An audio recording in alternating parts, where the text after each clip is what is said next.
जपा कर, ओम जपा कर हो। चंचल मन नित ओम जपा कर, ओम जपा कर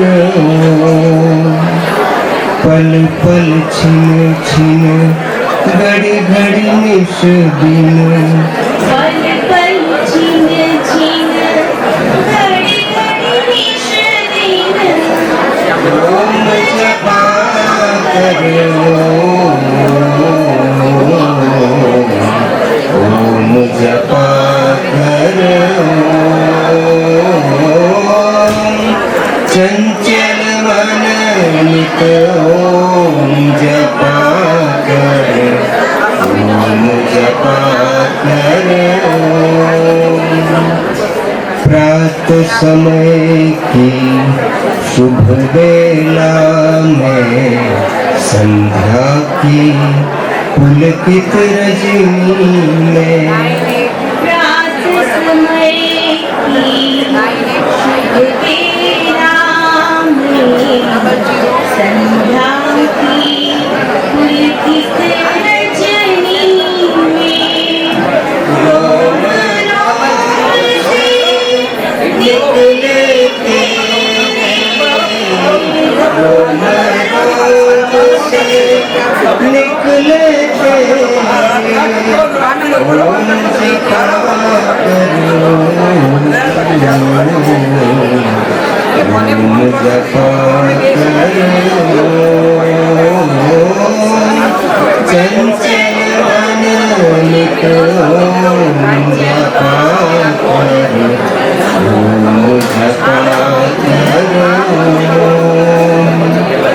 गहरा सागर टूटी नैया जीवन तरणी ओम खिवैया, गहरा सागर टूटी नैया जीवन तरणी ओम खिवैया, पार करेंगे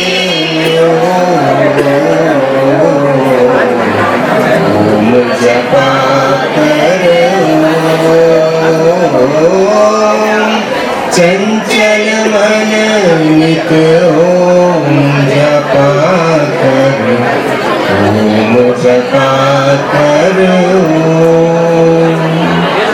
सार सार तत्व की खोज किए जा, नाम सरस रस रोज पिए जा, सार तत्व की खोज किए जा, नाम सरस रस रोज पिए जा, ताप हरेंगे ताप हरेंगे ओम जपा कर, ओम जपा कर चंचल मन नित ओम जपा कर, ओम जपा कर ओम जपा कर ओम जपा कर।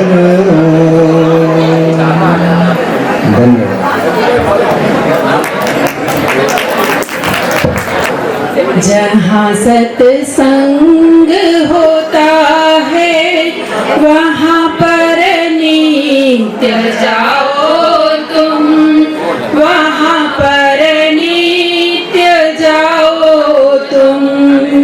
हमें फुर्सत नहीं कहकर ये मौका मत गवाओ तुम, ये मौका मत गवाओ तुम। हर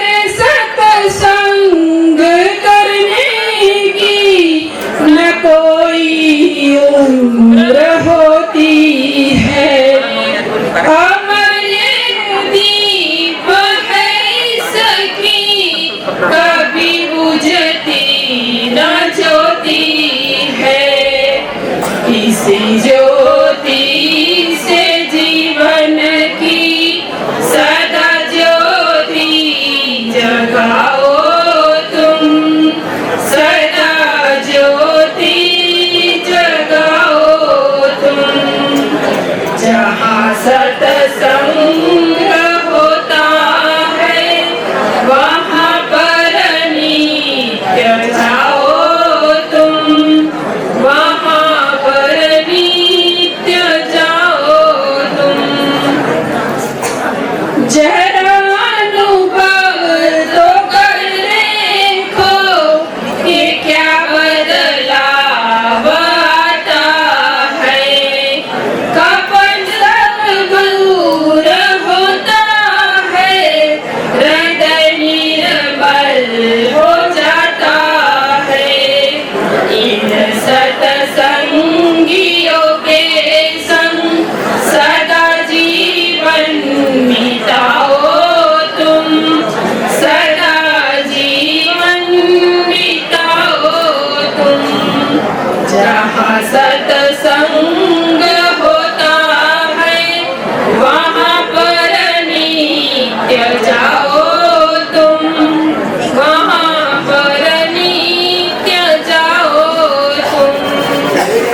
करके एकाग्र को तुम जाके सत्संग को सुनना।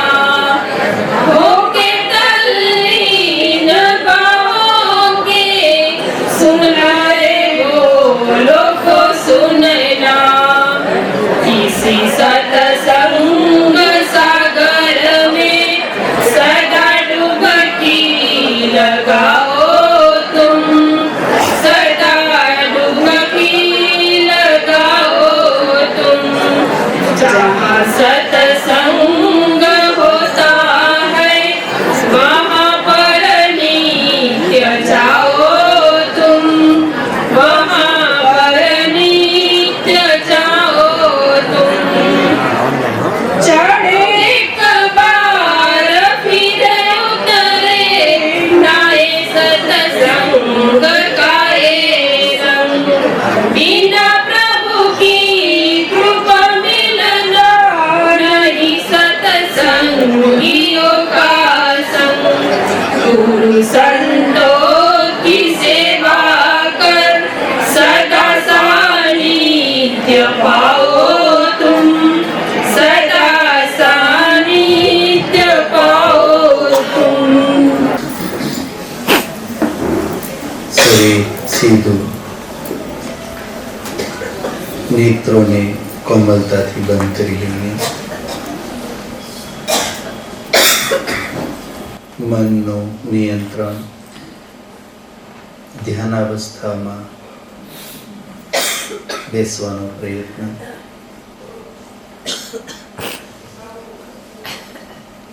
પુનઃ મનના સ્વભાવને ધ્યાનમાં રાખતા એક સમયે એક વિચાર મન કરી શકે છે. અતઃ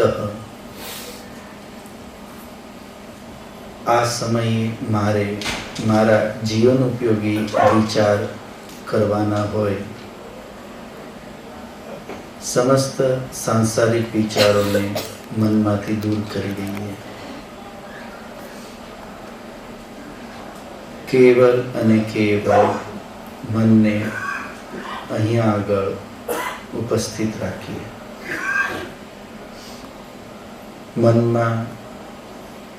મનને એકાગ્ર કરવા માટે અમુક પ્રશ્નોને સ્થિર કરી લઈએ.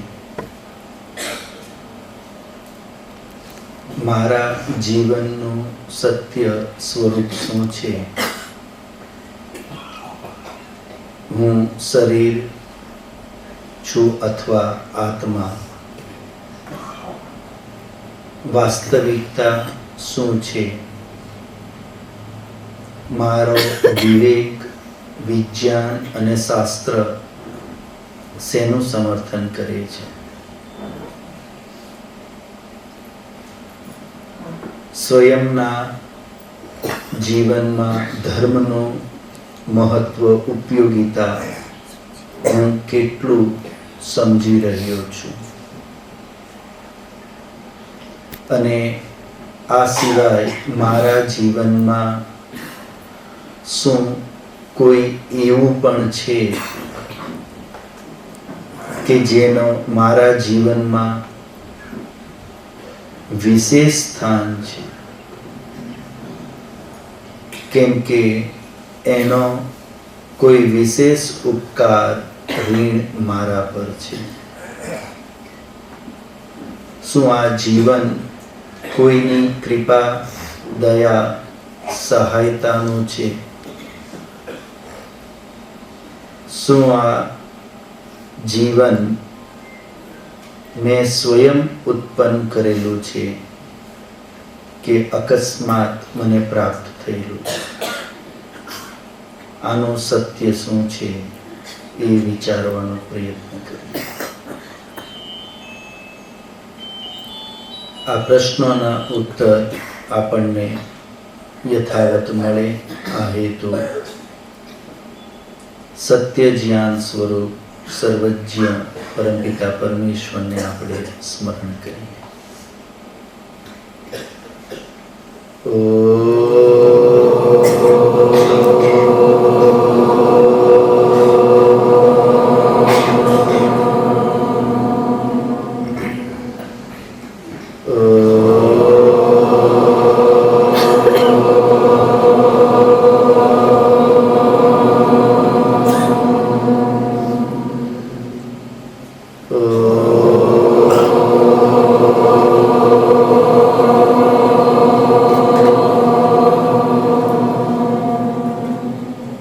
ધીરે ધીરે નેત્રોને ખોલી લઈએ.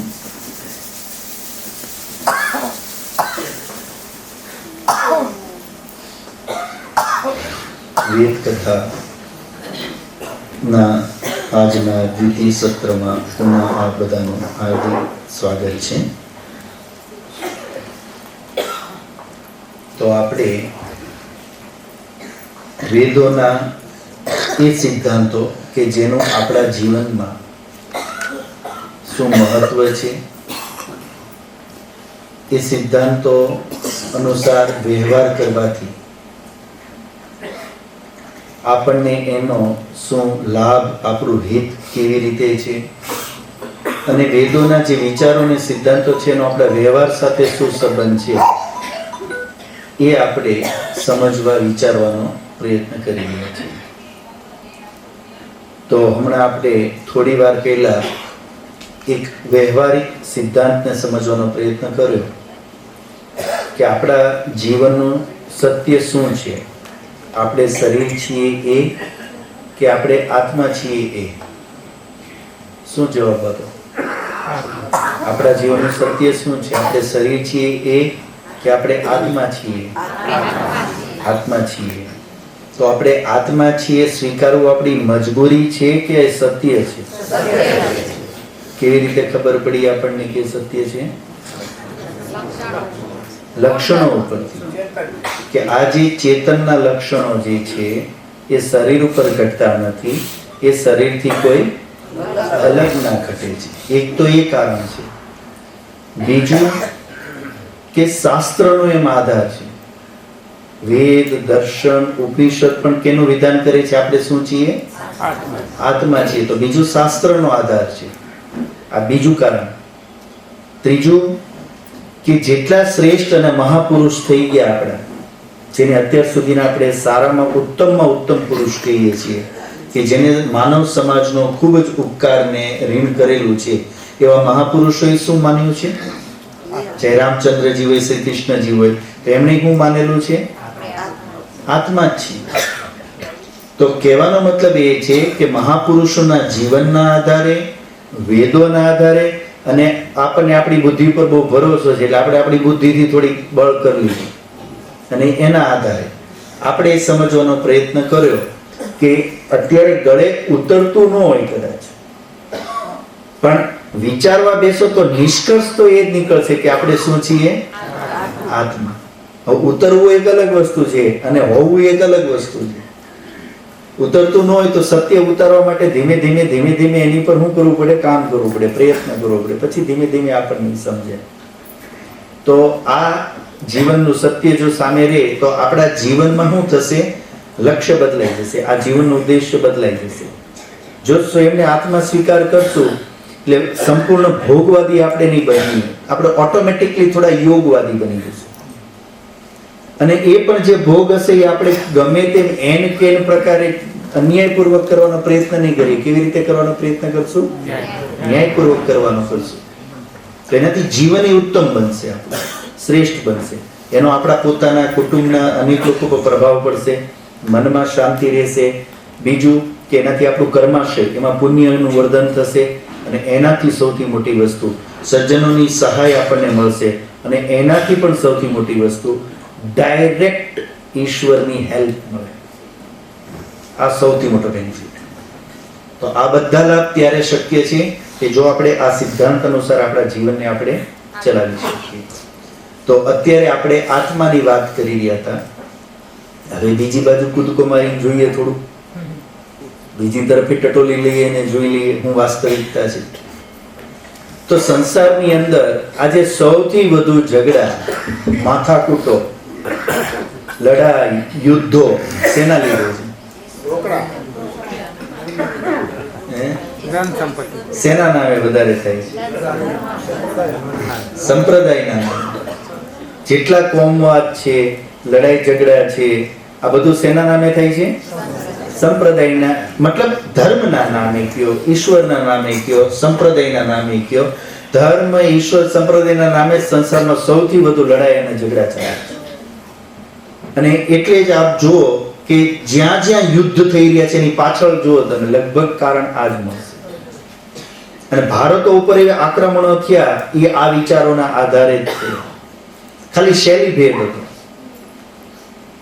અંગ્રેજો શું કરતા કે સત્તાને આગળ રાખતા અને ધર્મને પાછળ રાખતા. અંગ્રેજોની સ્ટાઇલ શું હતી?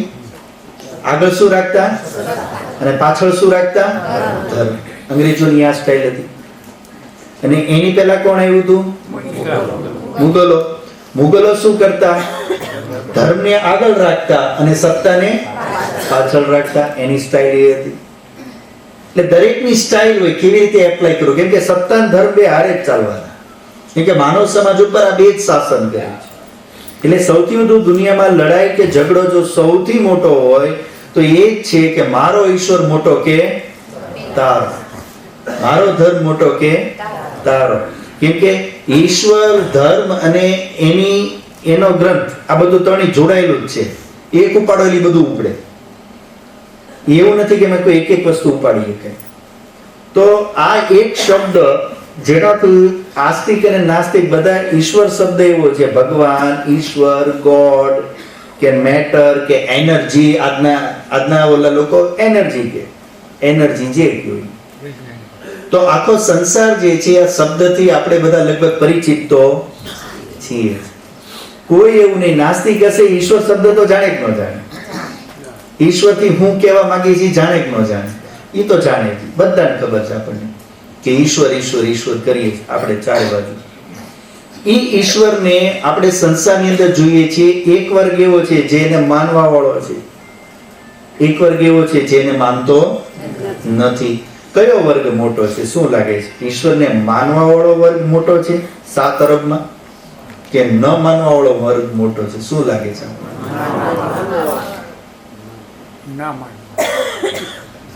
ફરીથી પૂછું છું, ઈશ્વર નામનું જે કંઈ છે એને માનવા વાળા સંસારમાં જાજા છે કે ન માનવા વાળા જાજા છે? શું લાગે?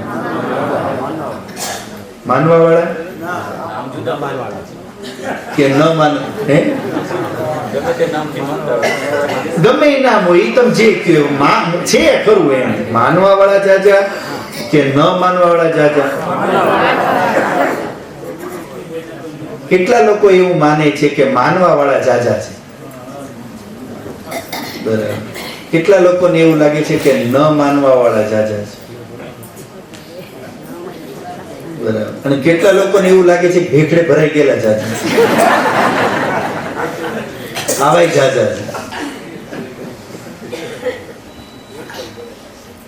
ખબર જ નથી કઈ. જે આમ ગયા તો માની લ્યો, આમ ગયા તો કઈ નહીં, ન હોય આમ ગયા તો કે હોય તો કે હાલો. આવાય કેટલા. તો વિચિત્ર સ્થિતિ છે. હવે આમાંથી બધું સાચું હોય, હોવું સાચું, ન હોવું સાચું, અને ક્યારેક હોવું માન લેવું, ક્યારેક ન હોવું માન લેવું, એ સાચું. આવું હોય. સત્ય તો એક જ હોય, બધું સાચું નથી. તો નિષ્કર્ષ ક્યારે નીકળે? હવે એનો નિર્ણય કેવી રીતે? અચ્છા, તો પછી સાચું શું? આમ છે એ સાચું કે નથી સાચું? કેટલા લોકો એવું માને છે એ સાચું? ઈશ્વર છે એ સાચું એવું કેટલા માને? ઓહો, જાજા છે મોડાસામાં. મોડાસામાં ટ્રાફિક સિગ્નલ હશે જ નહીં, મને એમ થાય.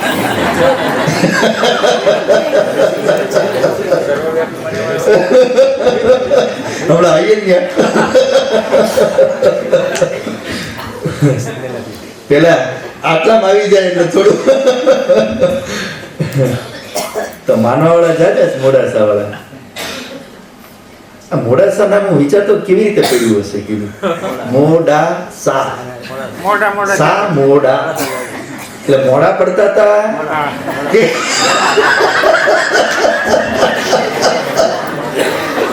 મોટા જાગ્યા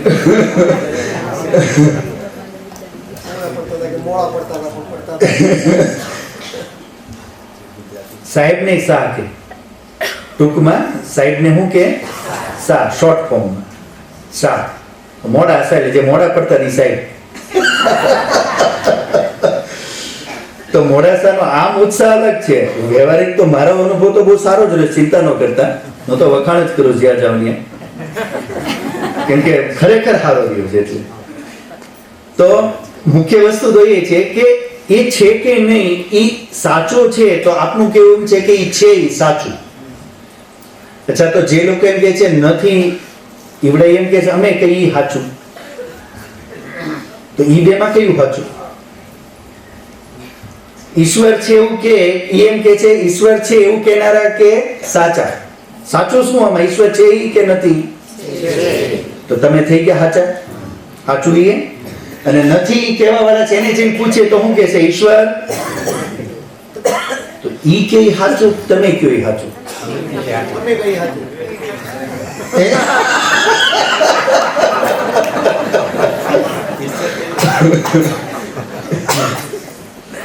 એક કે નથી ઈ સાચું, એક કે છે ઈ સાચું, ત્રીજા હું સમજું કયું સાચું? આ સાચું કે આ સાચું? તો નિર્ણય કેવી રીતે કરો? નિર્ણય તો કરવો પડે કે ન કરવો પડે? બે જણે પોતપોતાનું કહી દીધું તો કેમ માની લેવું? એનાથી થશે નિર્ણય? કોનું માનવું? સાચા હો તો સાબિત તો કરું. કોર્ટમાં જઈને કોઈ જજ સામે ઉભા રહી જાય અને જઈને ઓલો એમ કહી દે આને મારા ઘરેથી 10 લાખ લીધા છે, એ સાચું. બોલો કે હું એના ઘરે રૂપિયો એડ્યો નથી, એ સાચું. જજે હું ન્યાય કરું? પ્રમાણ જોઈએ, પ્રમાણ જોઈએ, એના પુરાવા જોઈએ, આધાર જોઈએ, તથ્ય જોઈએ. એ વિના જજમેન્ટ કેવી રીતે આપે કે ભાઈ આ સાચો કે આ 10 લાખ લઈ ગયો કે નથી લઈ ગયો? પ્રમાણ જોઈએ, એ વિના નક્કી થાય નહીં. તો હવે જે લોકો એમ કહે છે કે ભાઈ ઈશ્વર નથી, તો હવે એનું સાંભળવું તો એનું પડશે, કેમ કે માણસ તો ઈ છે ને, ધરતી ઉપર રહે છે તો એવડા ઈ રીતે, એકલા તો આપણે રહેતા નથી, બધા ભેગા જ રહીએ છીએ. એટલે એની વાત એ છે. તો એક જણ એમ કહે છે કે ભાઈ ઈશ્વર આ સંસારમાં છે નહીં. હવે કેમ નથી? તો એ લોકોનું કેવું એમ છે કે ભાઈ એની જરૂર જ ક્યાં છે? કેમ જરૂર નથી? તો કે પણ ખાવાનું, પીવાનું, ઉઠવાનું, સવારથી સાંજ સુધી તમને ક્યાં ઈશ્વરની જરૂર પડી? કયો કયો મન તમને જ પૂછું. કે જરૂર પડી? ઉઠવામાં જરૂર પડી? નાવા ધોવામાં પડી? નાસ્તો કરવામાં પડી? અત્યારે બેવામાં ક્યાંય જરૂર પડે? ક્યાં પડી? કયો? તો સવારથી અત્યાર સુધી ક્યાંય જરૂર પડી? કે તમે એને કીધું ને એને કર્યું? કયો? ઈમાનદારી જવાબ દેવો પડે. સવારથી અત્યાર સુધી ક્યાંય આપણે એની હારે ક્યાંય વાતચીત કરવી પડી? કઈ લેવું દેવું પડ્યું? કોઈ મદદની જરૂર પડી? તો તો બસ, તો જેમ હવારથી એટલે અત્યાર સુધી હાલતો એવું છે, આગળ હાલવાનું, તો એમાંની જરૂર જ ક્યાં છે પણ? એટલે ઈશ્વર નામની કોઈ વસ્તુ નથી, જરૂર પડતી જ નથી. બીજું માણસને એમ કે ભાઈ ઈશ્વરની માનવાની જરૂર જ નથી. કેમ નથી? અરે ભાઈ જોતું ભાઈ ઈશ્વર તો હોવો જ જોઈએ, ક્યાંક તો હશે, તું સમજ તો કરો. ના પણ છે જ નહીં. અરે ભાઈ ઈશ્વર વિના તો આ સંસાર હાલે જ નહીં, ચાલે નહીં. ક્યાં હાલે? હું હાલે? ઈશ્વર હોય તમારો હારો જ હશે, ખરાબ હશે ગારો? ઈશ્વર હારો જ, ખરાબ તો ન હોય. તો જો તમારે ઈશ્વર હોય તો આ બોમ્બ ધડાકા ક્યાંથી થાય સંસારમાં? કેટલા બોમ્બ ફૂટે, જો કેટલા યુદ્ધ થાય, ચોરી થાય, ગરીબ માણસ બિચારો રીબાય, નેતાઓ આ કૌભાંડ કરે, રોકે જ ક્યાંય કોઈ? પકડા જેલમાં નાખ્યા, કોઈ પકડાણું ક્યાંય? એટલે તમે ઈશ્વર ની ક્યાં? ઈશ્વર છે જ નહીં. વાતે સાંભળવા જેવી એની વાત તો સાચી જ નહીં. સંસારની અંદર ચોરી, લૂંટફાટ, યુદ્ધ, ડકેતી થાય છે કે નથી થતા?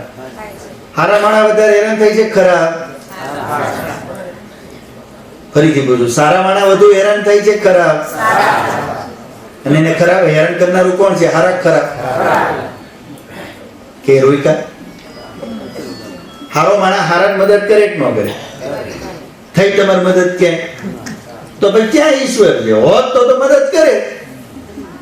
તો આ સંસારમાં ચોરી ન થાત, ખોટું ન થાત, આવું કાંઈ ન થાય. એટલે ઈશ્વર નથી. અરે ભાઈ હશે, તું વિચાર તો કર, કે જોતો કરો, હમત તો કરો. બધા કહે છે તો એના વિના જો આ કાંઈ ન બને, સૂર્ય બન્યો, ચંદ્ર બન્યો, આ બન્યું, તે બન્યું. તો ઈશ્વર તો છે જ. સૂર્ય ચંદ્ર ની બધું ઈશ્વરે બનાવ્યું, એ કોણે કીધું? એ તો બધું એક્સિડેન્ટલ બન્યું. કેવી રીતે બની ગયું? અકસ્માત. આ તો કોઈ વિસ્ફોટ થઈ ગયો બિગ બેંગ નો, અને એમાંથી જે એનર્જી રિલીઝ થઈ, અને ધીમે ધીમે ધીમે બધી એને એનર્જીના ક્લાઉડ બન્યા, ગેસ ફોર્મમાં, અને એમાંથી પછી ગ્રહ ને આ આજનો સંસાર આપણી નજર સામે આવ્યો.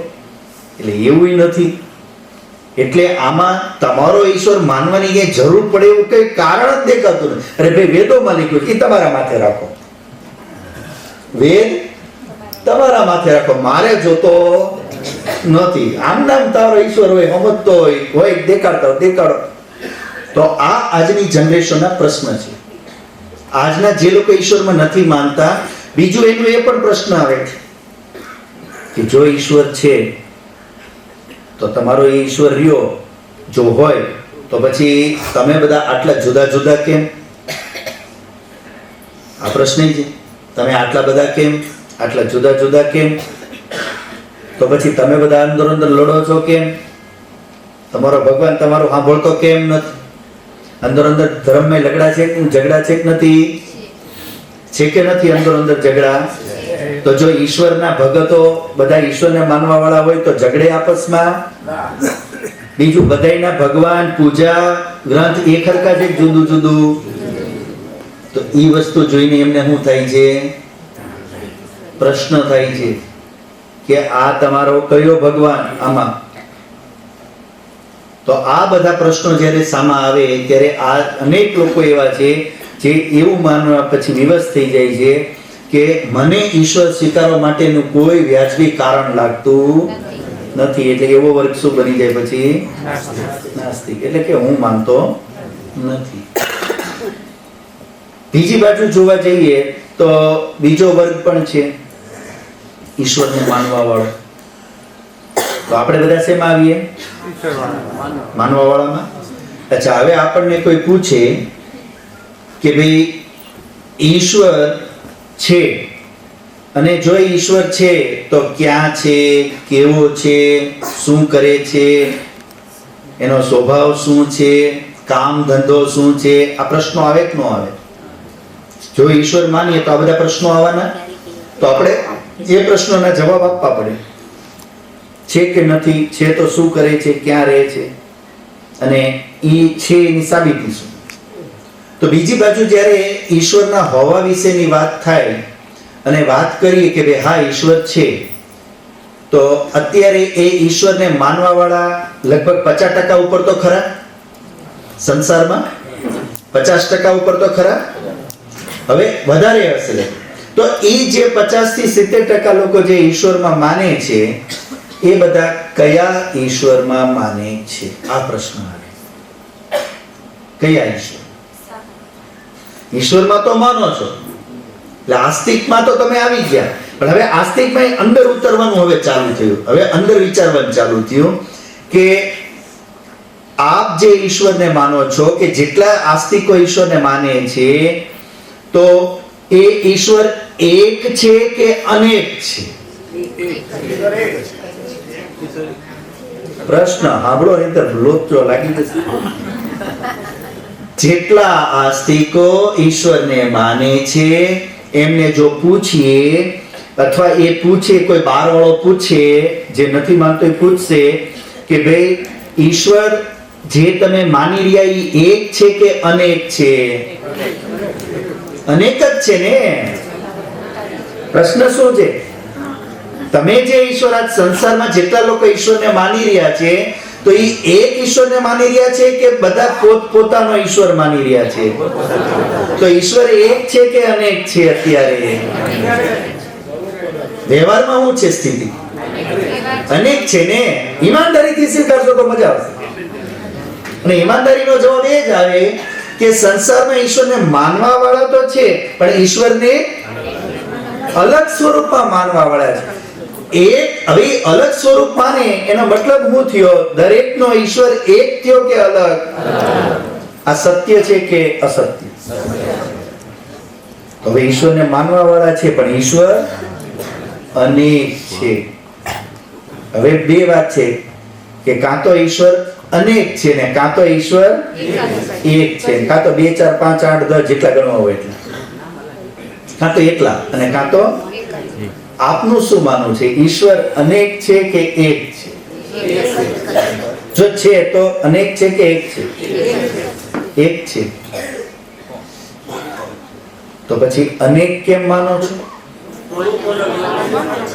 યાની ઈશ્વર એક છે પણ એનું સ્વરૂપ અલગ છે. બહુ મસ્ત વાત આવી કે ઈશ્વર તો એક છે પણ એના સ્વરૂપ અલગ અલગ છે.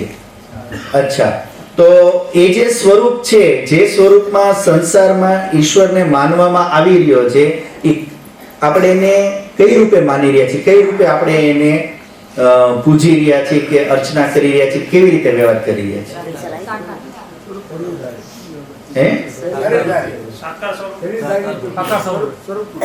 નહીં, ઘરે ઘરે સંસારમાં જ્યાં પણ જે ઈશ્વરને અત્યારે માનવા વાળા જે સ્વરૂપમાં પણ માની રહ્યા છે, તો એ કયા સ્વરૂપમાં અત્યારે એની કેવી રીતે એની યારે પૂજા પાઠ અર્ચના હું કેવી રીતે કરી રહ્યા છે?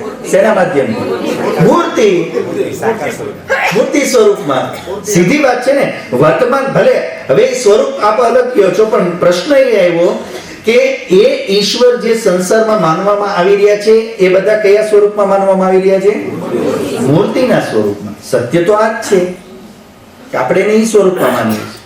હવે પ્રશ્ન એ થાય, જે મૂર્તિને હું માની રહ્યો છું ઈશ્વર, અને એ હું એની મૂર્તિને ઈશ્વર માની રહ્યો છું, મૂર્તિથી જુદો કોઈ ઈશ્વર માની રહ્યો છું? ઈમાનદારીથી બોલવું પડશે. હું મૂર્તિને ઈશ્વર માનું છું, મૂર્તિથી કોઈ જુદો ઈશ્વર માનું છું? મૂર્તિને જ ઈશ્વર માનું છું ને. તો હવે પ્રશ્ન એ આવશે કે જો મૂર્તિ, જે મૂર્તિને હું માની રહ્યો છું એ ઈશ્વરનું સ્વરૂપ છે કે ઈશ્વર છે, તો પછી એ સ્વરૂપ, એ ઈશ્વરે આ સંસાર બનાવ્યો બની શકે? હું જે સ્વરૂપમાં ઈશ્વરને માની રહ્યો છું, જેવો ઈશ્વર હું માની રહ્યો છું, અને જે મારા મનમાં હું યાદ કરું તો જે ઈશ્વર મને દેખાય છે, શું એ ઈશ્વર આ આખો વિશાળ બ્રહ્માંડ, આ સંસાર એને બનાવ્યો?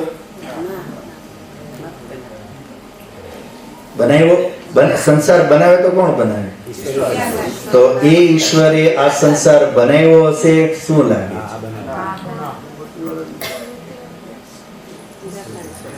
મારી વાત અહીં પૂરી. આપે વિચારવાનું ચાલુ કરવાનું. હું તો હવે કિનારે લાવીને મૂકવાનો જ તમને અહીંયા બધે. ચાલો વિચારજો. આ વિચારજો, વિચારવા માટે આપ્યો છે આ પોઈન્ટ. હવે બીજો પોઈન્ટ, હું કાંઈ કહેતો નથી, હું કાંઈ કહેતો હું તો જે મને બધાએ પૂછ્યું છે તમને પૂછું છું. બાકી હું મારું કઈ કહેતો તો પહેલી વાર. બીજી વાર, રોટલી પહેલા હોય કે રોટલી બનાવવા વાળો પહેલા હોય? પહેલા રોટલી બની જાય પછી બનાવવા વાળો હોય કે બનાવવા વાળો હોય તો રોટલી બને? ઘર પહેલા હોય ઘર બનાવવા વાળો પહેલા હોય પછી ઘર બને? ઘર બને ને બનાવવા વાળો પછી શું આવે? એનો મતલબ શું? અચ્છા, જે સ્વરૂપમાં અથવા જે ઈશ્વરને હું અત્યારે માનું છું એ પહેલા આવ્યો કે સૃષ્ટિ પહેલા બની? રચનાર પહેલા હોય કે રચના પહેલા હોય? અને હું જેને ઈશ્વર માનું છું એ રચના પહેલા છે કે રચનાર પહેલા છે? પહેલા રચના થઈ પછી કોણ આવ્યું? હું જેને માનું છું, જે સ્વરૂપમાં માનું છું, જે સૃષ્ટિનો રચયિતા છે, તો રચનાર પહેલા હોય કે રચના પહેલા હોય? રોટલી પહેલા હોય કે રોટલી બનાવવા વાળો પહેલા હોય? ઘર પહેલા હોય ઘર બનાવવા વાળો પહેલા હોય? તો અહીંયા આગળ શું થઈ રહ્યું છે વિચારજો, હું કઈ નથી કહેતો. બીજી વસ્તુ કે હું જે સ્વરૂપમાં અને જેને માનું છું એને જો આ સૃષ્ટિ બનાવી છે તો હવે એ એક છે કે અનેક સ્વરૂપ છે? અત્યારે અનેક છે. અને હું જે સ્વરૂપને માને છે એના માટે તો ઈશ્વર કયો છે? એ જ. હું જે સ્વરૂપમાં માનું છું એ જ ઈશ્વર મારો તો છે. એટલે મારા માટે તો મારો ઈશ્વર સાચો. તો હું જે સ્વરૂપમાં માનું છું એ ઈશ્વર સાચો મારો. તો હવે જે સ્વરૂપમાં મેં ઈશ્વરને માન્યો અને એ સ્વરૂપમાં મેં એનું એક સ્વરૂપ આપ્યું છે અને એવા સ્વરૂપ અનેક છે એ તો આપણે જાણીએ જ છીએ કે આ જે સ્વરૂપમાં હું માનું છું એ સૃષ્ટિ બનાવી શકે ખરા? બને ખરી? બીજું તો રચનાર પહેલા કે રચયિતા પહેલા? અને ત્રીજો એ તો કે આટલા બધા રચનારા અહીંયા સ્વરૂપ છે એમાંથી કયા સ્વરૂપે બનાવ્યું? જે સ્વરૂપે બનાવ્યું એનું સાચું, બાકી બધાનું શું થશે? ખોટું. તો એમાંથી કયા સ્વરૂપે બનાવ્યું હશે? બધા પોતાનું સાચું જ માને છે કે ખોટું? સાચું જ માને છે કે હું મારો ઈષ્ટદેવ છે કે મારો જે ભગવાન છે, હું જે સ્વરૂપને માનું છું એ જ સત્ય છે. તો જો સત્ય હોય તો સૃષ્ટિ પણ કોને બનાવી હોય? જેને જે સત્ય છે, સત્ય સ્વરૂપ છે એને. તો જે સત્ય સ્વરૂપ છે એને બનાવી છે. તો સ્વરૂપ આપણી સામે અનેક છે, તો કયા સ્વરૂપે બનાવી? જવાબ છે કોઈ? હું પૂછું એનો ઉત્તર દો. પૂછું એનો ઉત્તર દો. એનો મતલબ વાત નથી સમજ્યા કે સ્વરૂપમાં માની રહ્યા છીએ ને. તો જેટલા સ્વરૂપ છે અને બધા સ્વરૂપો સત્ય જ છે, તો કયા સત્ય સ્વરૂપે બનાવી? આ પ્રશ્ન વિચારનીય હોઈ શકે કે ન હોઈ શકે? આજની જનરેશન પૂછે છે આવું કે તમારા આટલા બધા જે દેવી દેવતાઓ ને ભગવાનો જે છે તો કયા ભગવાને બનાવ્યું? તો હું એનું માનું, હું એ ભગવાનનું માનું. તો કયાએ બનાવ્યું? કોઈ ઉત્તર ખરો? આ એ પ્રશ્નો છે જેના જવાબ આપણી પાસે નથી, પણ આપણે છતાંય તે શું કરી રહ્યા છીએ? આ સ્વરૂપમાં માનીએ છીએ અને જીવન ચાલી રહ્યું છે. પણ જ્યારે ઊંડાણથી વિચાર કરવા જઈએ તો અમુક આવા જે પ્રશ્નો છે એના ઉત્તર મળતા નથી. એટલે શું થાય છે? અને બધા સ્વરૂપ સાચા પણ નથી. એટલે ઉલઝનમાં જ આખું જીવન ચાલતું રહે, ખબર જ ન પડે. આના પ્રસંગમાં તો એક ખાલી વાત કરું કે ભગવાનનો પ્રસાદ ખવડાવવો ગમે કે ન ગમે? આપને ભગવાનને પ્રસાદ ધરવો, ખવડાવવો, ધરતા તો છો ને? ભગવાનને પ્રસાદ ધરો છો ને? ભગવાનને પ્રસાદ ધરવો, ખવડાવવો આપણને ગમે કે ન ગમે? કેટલાને ભગવાન ખાધો?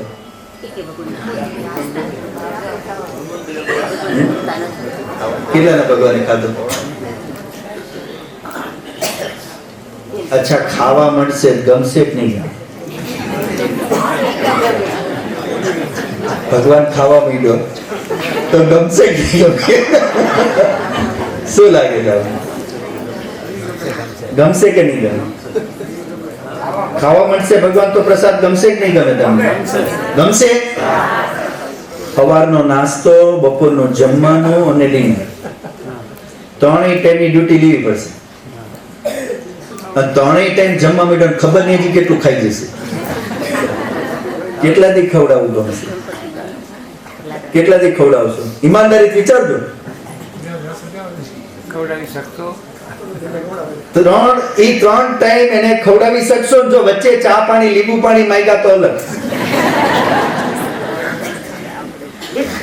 અને ખાવા માંડ્યો તો કેટલા ખવડાવવા ઈમાનદારી તૈયાર છો કયો? અને ખવડાવશો તો કેટલાથી ખવડાવશો?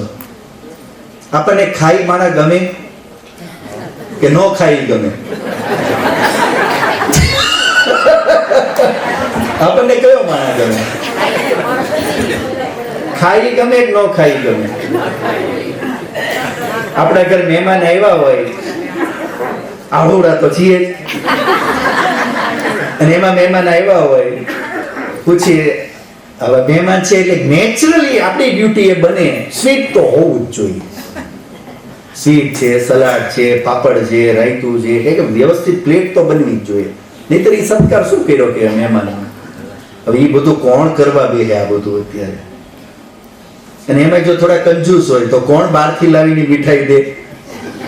એટલે માળા પૂછવા છે શું ખાવશે આપને? મોઢું એવું દેખાડે હું તમને કેટલું જમાડવાનું છે,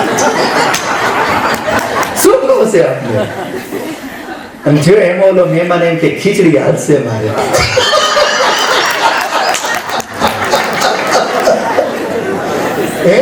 ઈ જો એમ કે ખીચડી હાલશે મારે, અને બિચારો જો 3 દી ખીચડી ખાઈ ગયો હોય અને એક બીજો મહેમાન આવ્યો હોય અને એને તો મોઢું મોટું કરીને એનાથી એને મોટું માંગ્યું હોય જો, તો 2 દી પછી ગયા પછી તમે કહેશો ભલા મહેમાન બહુ સારા, અમારે દી ખીચડી જ ખાય. એ તો ખીચડીમાં એટલે આપણને ઓછું ખાઈ મહેમાન સારો લાગે. સસ્તમ પત્તો હોય, માથાકૂટ ઓછી હોય, હાચવો ઓછો પડે તો એ મહેમાન હેલો પડે આપણને. પણ જો એ ખાવા માટે નહીં મહેમાન, બીજી ત્રીજે દી મોઢું બગડી જશે. યાર આ વખતે ખાવા માંડ્યા.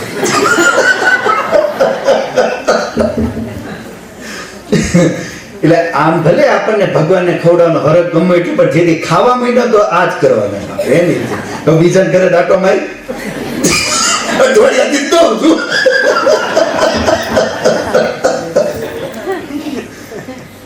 તો જોવાની ખૂબી એટલે ભગવાન આપણે એટલા હોશિયાર એવો ગોતી એવા ખાય જ નહીં, કામે થઈ ગયા.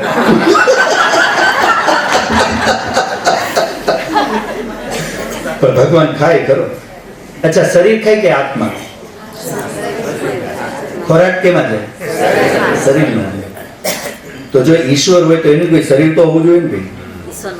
તો એનું શરીર જે વેદમાં છે તો એમ કે છે કે આ જે બ્રહ્માંડ છે એ કાલ્પનિક છે, કોઈ એનું શરીર એવું નહીં, પણ સમજવું જોઈએ એનું શરીર. માનું તો શું માનું? તો આ બ્રહ્માંડ છે એ શું છે? માન લો એનું સૂર્યની આંખ છે, ચંદ્ર એની આંખ છે, એમાં શરીર બ્રહ્માંડ છે એનું શું છે? પંચમહાભૂત શરીર. ખવડાવવું તો છે જ ને. જો ખરેખર જેને ઈમાનદાર છે ને ખવડાવવું છે એના માટે વાત કરું છું. તો પ્રાસંગિક વાત વચ્ચે લઈ લીધી. જેને ખરેખર ભગવાનને ખવડાવવાનો હરખ છે, ખવડાવવામાં થાકવાના નથી, એના માટે વાત છે. તો એને ખવડાવવાનો બેસ્ટ રસ્તો એ છે, એક જ છે. ખાય ક્યાંથી માણસ? કોઈ પણ ખાય ક્યાંથી? મોઢેથી. મોઢા વગર ખાવું ક્યાંથી? તો જો આ બ્રહ્માંડ એનું શરીર હોય તો શું ગોતવું પડે હવે ખવડાવવા? એનું મોઢું ગોતવું પડે આપણે. તો એનું મોઢું પાછું ભગવાન દે સારું છે, બહુ નાનું છે. કેમ કે શરીર તો માણાના મોટા હોય, પણ મોઢા તો બધે નાના જ હોય ને. હાથી ગમે એવું હોય, પણ મોઢું કેવડું હોય? મોઢું તો નાનું જ. તો એનું મોઢું છે હવન કુંડ. તમે એમાં જે પદાર્થ નાખી દો એ બધા જ એમાં સૂક્ષ્મ થઈ અને એ બ્રહ્માંડમાં વયા જશે, શરીરને મળી જશે. અને આપણે જેમ કંઈ પણ ખાઈએ તો એ બધું ક્યાં વયું જાય છે? શરીરમાં. શરીરમાંથી શું બની ગયું? ઉર્જા. શરીરમાંથી શું બની ગયું? તો એ ઉર્જા પાછી કામ કોને આવી? આપણને. તો એ બ્રહ્માંડને આપણે આપી દીધું. બ્રહ્માંડ પાછું શું કરશે? ઈશ્વરને ખવડાવવાનો આ જ રસ્તો થાય. જો આ રીતે ખવડાવો તો ઈશ્વર ખૂબ પ્રસન્ન થાય, ખૂબ પ્રસન્ન. બાકી આપણે જે લઈ આવ્યા છીએ ને ખવડાવવા એમાં તો ચાલબાજી છે. તો આ ઈશ્વર વિશેના એવા પ્રશ્નો છે કે જેના ઉત્તર આપણે ઈશ્વર તરીકે કઈ માની રહ્યા છીએ, સ્વીકારી રહ્યા છીએ, પણ એના જવાબ આપણી પાસે છે નહીં. જે લોકો ઈશ્વરને નથી માનતા એ પણ જેમ કહે છે કે આ બધું કુદરતી છે, અકસ્માત છે, આમ છે, તેમ છે. તો આ બંને વસ્તુનું નિરાકરણ કરવું હોય આપણે, કે આમાં કંઈક આપણે સ્પષ્ટતા લાવી હોય કે આમાંનું સત્ય શું હોઈ શકે, સાચું શું આમાં માનવું, નથી અથવા છે તો અનેક છે કે એક છે. જો એક છે તો અનેકતાનું શું કરવું?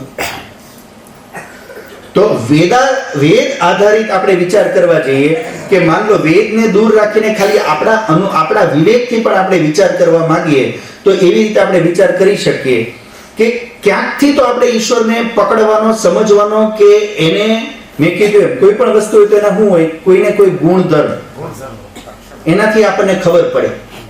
એના ગુણધર્મ વગર કોઈ પરોક્ષ વસ્તુને જાણવાનો બીજો રસ્તો છે નહીં. ગુણધર્મથી જ ખબર પડે. જેમ ઈચ્છા, દ્વેષ એ શું હતા? આત્માના ગુણ હતા. ઈચ્છા, દ્વેષ, પ્રયત્ન, અનુભૂતિ એ ચેતન આત્મા જે દ્રવ્ય છે એના એ બધા શું છે? ગુણ હતા. તો ગુણથી આપણે વસ્તુને જાણીએ. જેમ ખટાશથી લીંબુ, ગળપણથી ગોળ, એમ ચેતનાથી આત્માને આપણે જાણીએ. હવે એ જ રીતે ઈશ્વરને જો જાણવો હોય તો એ પણ કેનાથી જણાશે? આપણે એના કોઈને કોઈ ગુણોથી. તો હવે ઈશ્વરના ગુણો જે છે એ કયા છે, કયા નહીં, જે આપણા એનામાં કેટલા હશે આપણને નથી ખબર અત્યારે, પણ આપણા વ્યવહારિક જીવનના અનુભવમાં કે એનો કોઈ ગુણ દેખાઈ રહ્યો છે, આપણે એ શોધવું પડે, તો જ આપણે એના સુધી પહોંચી શકીએ. હવે એવી રીતે જ્યારે જોવા જઈએ આપણે તો વ્યવહારમાં સૃષ્ટિ એક જ, સંસાર આ જે છે એ સૃષ્ટિ, આ સંસારની રચના એક ગુણ જ અત્યારે એવો દેખાય આપણને, આ પહેલો, કે જેના આધારે આપણે એવું વિચારવા પ્રયત્ન કરી શકીએ કે આ જે બ્રહ્માંડ છે એ જાતે બન્યું કે કોઈએ બનાવ્યું. વિચાર થઈ કે ન થઈ? કેમ કે એક વસ્તુ સમજો, તમે કે કોઈ જંગલમાં જતા હો, તમને ત્યાં કોઈ માન લો સોનાની, ચાંદીની, તાંબાની, પિત્તળની કોઈ વસ્તુ પડેલી મળી અને તમે એ વસ્તુ હાથમાં લીધી એટલે શું વિચાર આવશે? કોકની પડી છે, એ તો કોકની વાત આવી. એ વસ્તુ વિશે શું વિચાર આવશે? સીધો એવો વિચાર આવે કોકી બનાવી. શું વિચાર આવે? પહેલા લીધી, લઈને વિચાર શું કરશું? પહેલા ઓળખશું આ હું છે, હું નથી. પછી એ જોશું ઘાટ કેવો છે, મજબૂત કેવું છે, નબળું કેવું છે, કલર કેવો છે. પહેલા તો એ વસ્તુનું પરીક્ષણ કરશું. શું કરશું? વસ્તુનું. અને માન લો કે કોઈ સોનાની જ વસ્તુ અને એનો ઘાટ, ડિઝાઇન બહુ જ પ્રાચીન હોય એવું લાગતું હતું, તો એના પરથી બીજો શું વિચાર આવશે? હવે જૂના જમાનાની ખબર પડી ગઈ, પણ બીજો શું વિચાર આવે? ઘાટ જોઈ, ઘાટ જોઈને શું વિચાર આવે? કે આને ઘડનારો પણ કોઈ હોશિયાર હશે, અથવા બહુ જૂના જમાનાનો કોઈ હશે, અથવા બહુ બુદ્ધિમાન હશે. કોઈ પણ વસ્તુ આપ જોવો ક્યાંય પણ, અત્યારે પણ તમે કોઈને કપડા પણ જોવો, કોઈ મોબાઈલ પણ જોવો, કોઈ ગાડી પણ જોવો, તો તરત પહેલા તો તમે વસ્તુ જોશો, તરત પૂછશો કઈ કંપનીની, તરત પૂછશો કઈ કંપનીનું, કઈ બ્રાન્ડ છે. એટલે કોઈ પણ વસ્તુ જોઈએ એટલે પહેલું તો એ વસ્તુ શું છે એનું આપણને નોલેજ થાય, અને તરત જ પછી બીજો પ્રશ્ન થાય કે આ કોણે બનાવ્યું. બે પ્રશ્ન થાય. તો આવડી મોટી સૃષ્ટિ છે, આ વિચારવા જેવી લાગે છે કે નથી લાગતી આપણને? આવડું મોટું બ્રહ્માંડ, સૂર્ય, ચંદ્ર, પૃથ્વી, ગ્રહ, નક્ષત્ર, આટલું અદ્ભુત સંસાર જે આપણી નજર સામે છે, આ બન્યું છે કે નથી બન્યું? અને આપણી સામે છે કે નથી? તો આને જોઈને અનુભવમાં આવે તો એ વસ્તુ કેવી છે કેવી નહીં એમ, અને આવી બની કેવી રીતે, બે વિચાર તો જોડાયેલા છે. તો અહીંયા એ જોડાયેલા છે કે એક તો આ અદ્ભુત છે, અદ્ભુત છે તો અદ્ભુત બની કેવી રીતે? જાતે કે કોઈ દ્વારા? તો બે જ શક્યતા છે, કાં તો અને કાં તો કોઈ દ્વારા. હવે જાતે કોઈ વસ્તુ બને તો કેવી બને? જેમ કે માન લો જાતે કોઈ વસ્તુ, પહેલા તો કોઈ વસ્તુ બને ક્યારે? પહેલી વસ્તુ કે આ જે બનનારી વસ્તુ છે, આપણે જીવનમાં અનુભવ કરીએ છીએ, આ વસ્તુને આપણે શું કહીએ છીએ? આ લિવિંગ છે કે નોન લિવિંગ? એને જડ કહીએ છીએ આપણે. શું કહીએ છીએ? તો જડની વ્યાખ્યા શું છે? જડ કોને કહેવાય?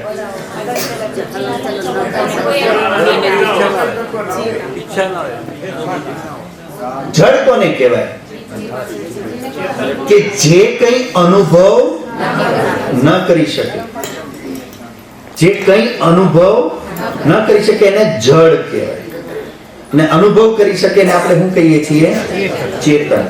તો આને કઈ અનુભવ થાય છે? મેટરને કોઈ અનુભવ થાય છે? નથી થતો. એટલે જે મેટર થી જે બોડી બન્યું છે, એ બોડીમાંથી જ્યારે આત્મા નીકળી જાય એટલે એમાં પણ શું થાય છે? અનુભવ નથી થતો. કેમ કે મેટર નો નેચર છે, એની પ્રોપર્ટી, એ અનુભવ નહીં કરે, જડતા. તો આ વસ્તુ આપણને એક વસ્તુ સમજાણી કે જે વસ્તુ અનુભવ જ નથી કરી શકતી એ વસ્તુ જડ કહેવાય. તો જડ વસ્તુ જાતે ભેગા મળી અને કઈ કરીએ કે? જડ વસ્તુ જાતે કોઈ રચના કરીએ કે? ગયા વખતે પણ જે લોકો હતા આપને ખ્યાલ હશે, આ ભવનનું ઉદાહરણ આપેલું યાદ છે કે બનાવનારે પહેલા કોઈ પ્રયોજન નક્કી કર્યું કે ભવન પહેલા બનાવ્યું, ઉમિયા મંદિર આપણે બનાવીએ કે ભવન બનાવીએ? પહેલા પ્રયોજન. તો પ્રયોજન જડ નક્કી કરે કે ચેતન? ચેતન નક્કી કરીએ. કે જડ ક્યારેક કોઈ પ્રયોજન નક્કી કરી શકે નહીં. એટલે આ AI નો જે કોન્સેપ્ટ આવી રહ્યો છે ને અત્યારે,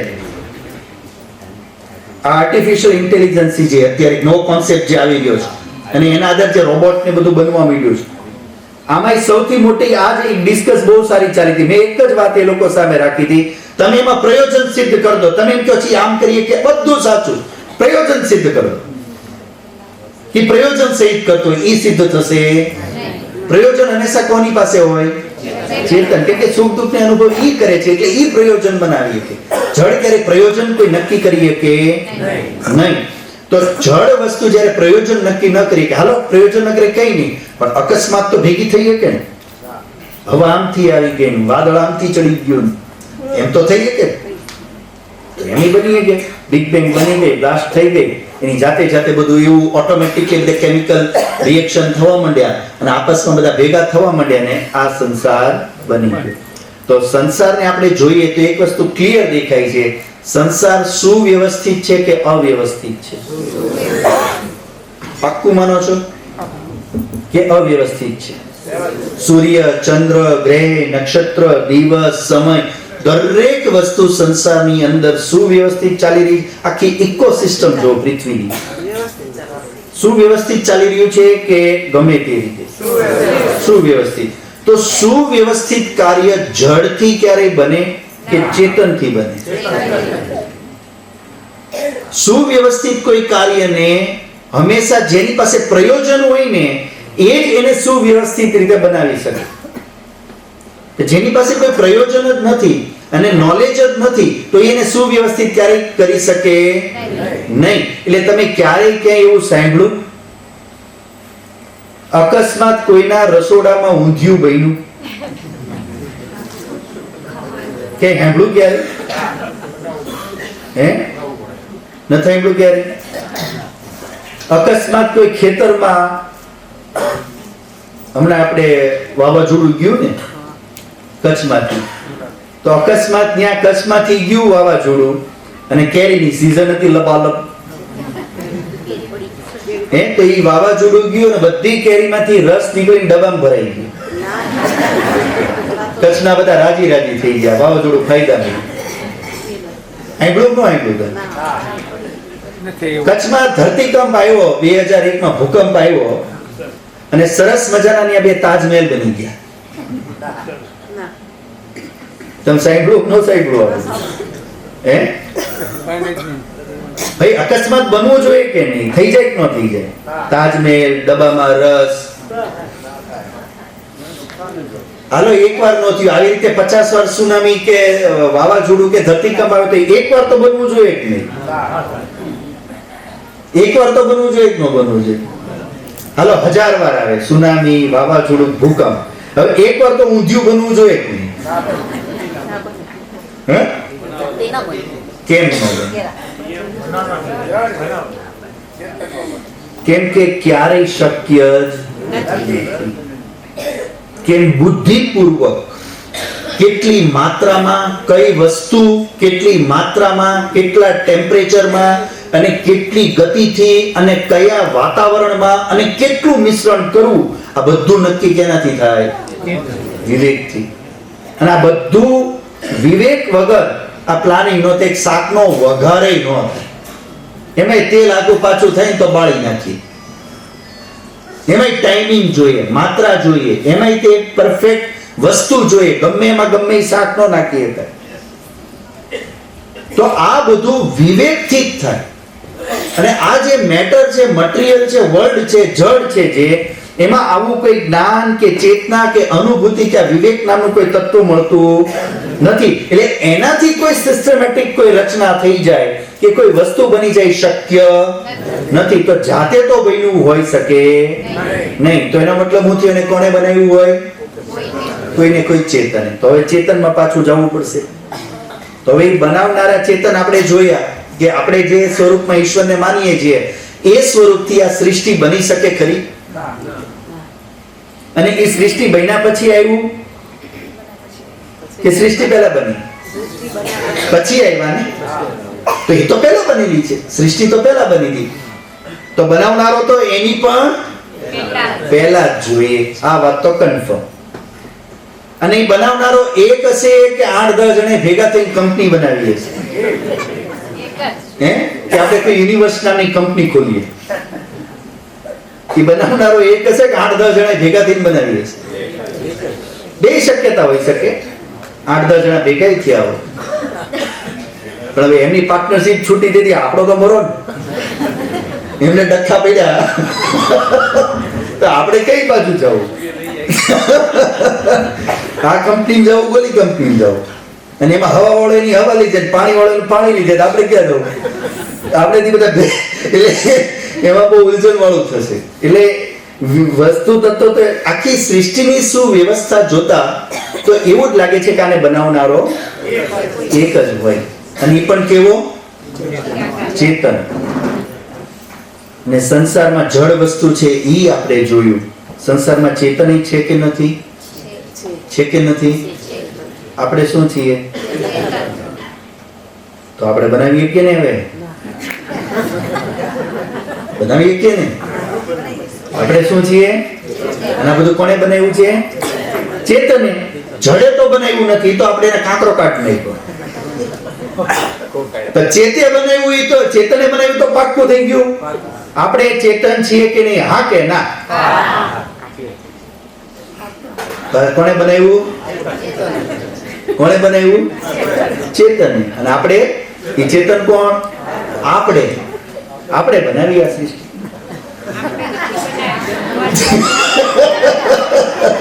આપણે બનાવી ને.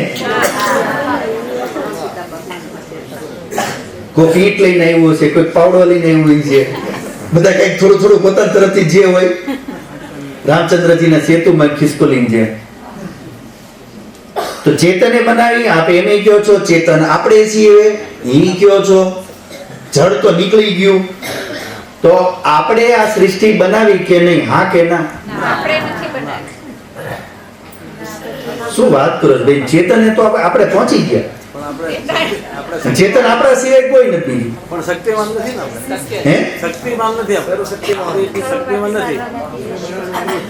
ના, એ તો આમ કઈ ધ્યાન કરીએ ને એવી શક્તિ આવી જાય, બનવા માંડે બધું. એવું થઈ શકે કે ન થઈ શકે?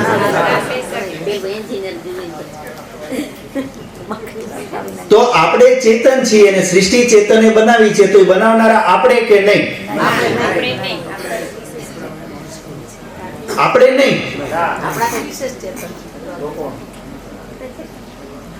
આપણે કેમ નહીં? ચેતન વિના બને એમ નથી, તો પાક્કું. સિવાય ચેતન આપણા બીજા કોઈ ગોતવા જવાની જરૂર નથી. તો આપણે બનાવી કે નહીં? હું એટલું જ પૂછું છું. હા કે ના? કેમ આપણે નહીં?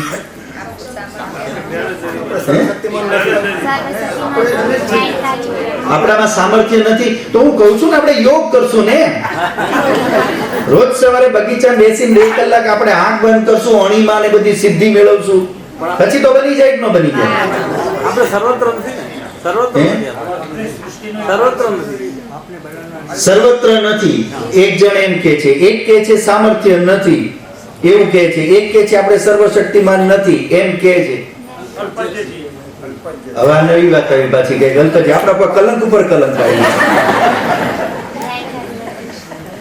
આપણે જાણે કઈ છીએ જ નહીં.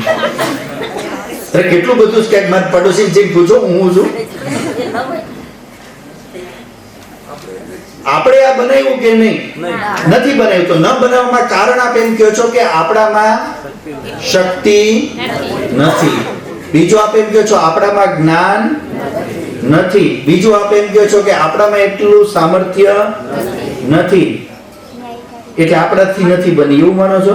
અત્યારે મૂક દેવા, ઘડી ઉપાડી રાખો ને તમને.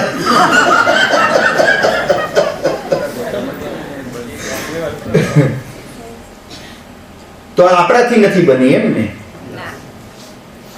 તો કોનાથી બની?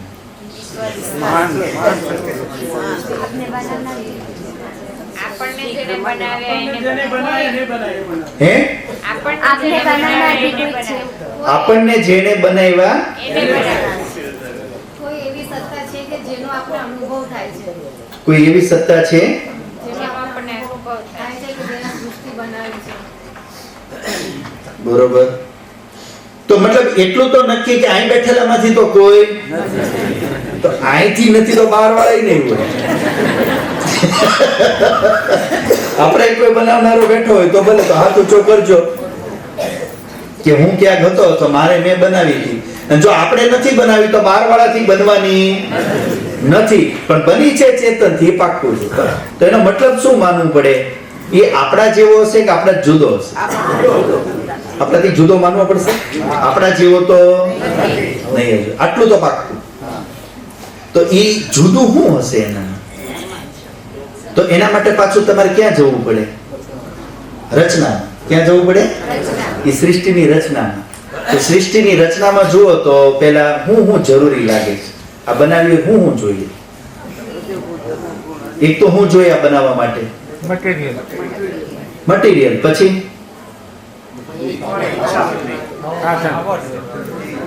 હવા પાણી તો સૃષ્ટિ બને પછી બને. હવા પાણી તો તૈયાર માલ છે. પહેલું તો પ્રયોજન જોઈએ. પહેલું તો પ્રયોજન જોઈએ કે કેવી બનાવી છે, ક્યાં હું હશે, રામજીભાઈ ક્યાં ઉતરશે, શ્યામજીભાઈ ક્યાં ઉતરશે, કોને ક્યાં. પેલા પ્લાનિંગ જોઈએ ને ભાઈ, કે ભાઈ ઈ જે સૃષ્ટિ બનાવવાની છે તો ઈ કેવી બનાવી છે. પેલા તો ઈ નક્કી થાય. બિલકુલ ઘર બનાવતા શું કરો? પેલા પ્લાન, પેલા તમે જરૂરિયાત નક્કી કરો. પેલા શું નક્કી કરો? કેવી છે, કેવી નહીં, કેટલી કેપેસિટી છે, કેટલી જરૂર છે, કેટલી કેપેસિટી છે. પછી તમે શું બેસાડો? પ્લાન. તો એ પ્લાન જે પેલા પ્રયોજન નક્કી કર્યું, પછી હું કર્યું? પ્લાન બનાવ્યો. તો એ પ્લાન છે એ શું છે? જ્ઞાન. જ્ઞાન વગર પ્લાન બને કે કઈ વસ્તુ કેટલી સિસ્ટમેટિક ક્યાં રહેશે? એ જ્ઞાન વગર બને નહીં. તો બીજું શું જોઈએ? એક તો પ્રયોજન જોઈએ, બીજું જ્ઞાન જોઈએ. પ્રયોજન હંમેશા ચેતનનું જોઈએ, ચેતન તો થઈ જ ગયું. બીજું એની પાસે જ્ઞાન હોવું જોઈએ. હાલો જ્ઞાની આવી ગયું, પછી શું જોઈએ? મટીરિયલ. હાલો મટીરિયલ ઉપલબ્ધ છે સંસારમાં, જડ ઢગલા મોઢે પડ્યું જોઈએ છે. પછી હું જોઈએ? હવે એના ઉપર કામ કરવું પડે. તો કામ ક્યારે થઈ શકે? પાપડ ક્યારે ભાંગે? તાવ આવે પાપડી ભાંગે? શક્તિ જોઈએ. શું જોઈએ? શક્તિ. તો હવે સૃષ્ટિને બનાવવા માટે આ બધા પદાર્થોને, આ પરમાણુઓને બધા ભેગા કરવા અને એને બનાવવા માટે શું જોઈએ? શક્તિ જોઈએ. તો જ્ઞાન જોઈએ, શક્તિ જોઈએ, બુદ્ધિ જોઈએ, પ્રયોજન જોઈએ. બીજું શું જોઈએ? બીજું આ સૃષ્ટિને જો, જે સંસાર અત્યારે ચાલી રહ્યો જરા નજર કરો. બીજું આમાં શું જરૂર પડે?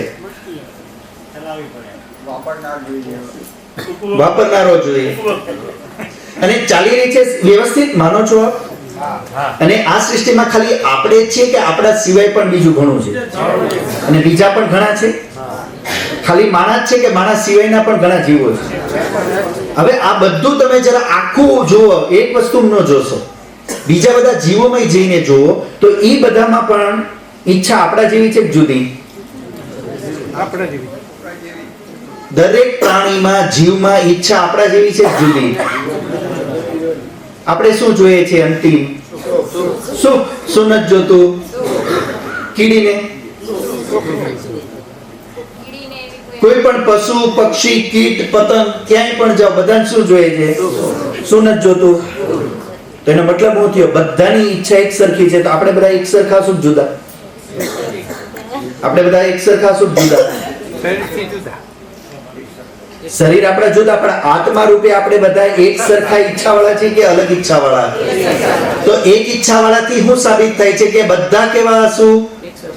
આત્માઓ બધી કેવી હશે? એક સરખી છે. જુદી જુદી આત્મા પણ બધાનું સ્વરૂપ કેવું હશે? એક સરખું જ. તો જો બધાની ઈચ્છા એક સરખી છે, સ્વરૂપ એક સરખું છે, તો હું અને તમે તો અહીંયા અત્યારે મજા લઈ રહ્યા છીએ, પણ બાકીના જે અત્યારે સાઉથ આફ્રિકન જંગલમાં જે અત્યારે જીવનનો સંઘર્ષ કરી રહ્યા એવી જગ્યાએ છે, એનું શું? એ કેવી રીતે પહોંચ્યા? એ કેવી રીતે પહોંચે?